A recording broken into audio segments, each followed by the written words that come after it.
బహిరంగ స్వార్థ చెప్పడము కష్టమైనటువంటి ఈ పరిస్థితుల్లో ఈ క్రిస్మస్ సమయంలో మాత్రమే మనం సద్వినియోగం చేసుకోగలిగినటువంటి మరొక చర్య క్రిస్మస్ క్యారల్స్.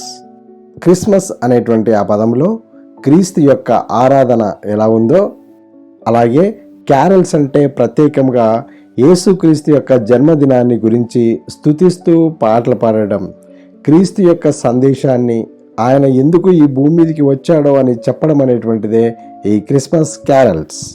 వాస్తవంగా క్యారల్స్ అనేటువంటి పదానికి ఉన్నటువంటి అర్థాన్ని బట్టి చూస్తే యేసుక్రీస్తు యొక్క జననాన్ని పాత నిబంధన భక్తులు మొదలుకొని కొత్త నిబంధనలో ఉన్నటువంటి భక్తులు అందరూ కూడా ఈ క్యారల్స్ని జరుపుకున్నట్టుగా మనము గమనించగలం.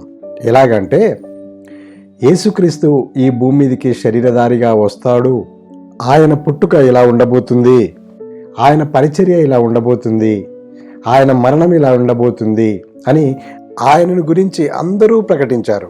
కాబట్టి క్రిస్మస్ క్యారల్స్ అనంటే క్రీస్తును గురించినటువంటి శుభవార్తని ఇతరులకి తెలియజేయడం. కాబట్టి యేసుక్రీస్తు పుట్టినప్పుడు పరలోక సైన్యము ఈ భూమి మీదకి దిగివచ్చి సర్వోన్నతమైన స్థలములలో దేవునికి మహిమ అని పాట పాడారు. దూతలు గొర్రెల కాపర్లకి శుభవర్తమానం తెలియచేశారు. జ్ఞానులు యేసుక్రీస్తును ఆరాధించారు. ఇవన్నీ కూడా క్రిస్మస్ క్యారల్స్లో ఒక భాగమే. ప్రియ సంగమా, క్రీస్తుని గురించి ప్రకటించేటువంటి ఇంత మంచి అవకాశాన్ని సద్వినియోగం చేసుకుందాం. అర్ధరాత్రి 2 గంటల వరకు 3 గంటల వరకు విపరీతమైనటువంటి సౌండ్స్ చేసుకుంటూ అన్యులకి స్వార్థ చెప్పకుండా ఇదివరకే రక్షించబడినటువంటి క్రైస్తవ కుటుంబాల దగ్గరికి వెళ్ళిపోయి క్రీస్తు నేడు పుట్టెను అని వాళ్ళకి చెప్పడం వలన ఏంటి ఉపయోగం? క్రీస్తును గురించినటువంటి శుభవార్త తెలియాల్సింది అన్యులకి కదా.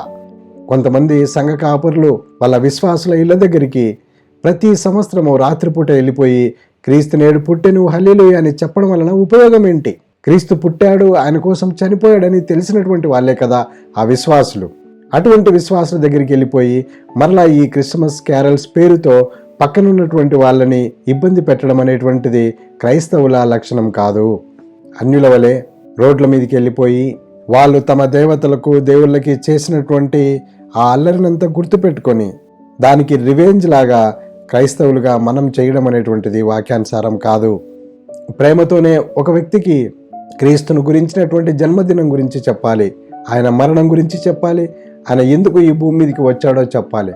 అలా చెప్పినప్పుడే ఈ క్రిస్మస్ క్యారల్స్ అనేటువంటి దానికి సరైనటువంటి న్యాయం చేసిన వాళ్ళం అవుతాం.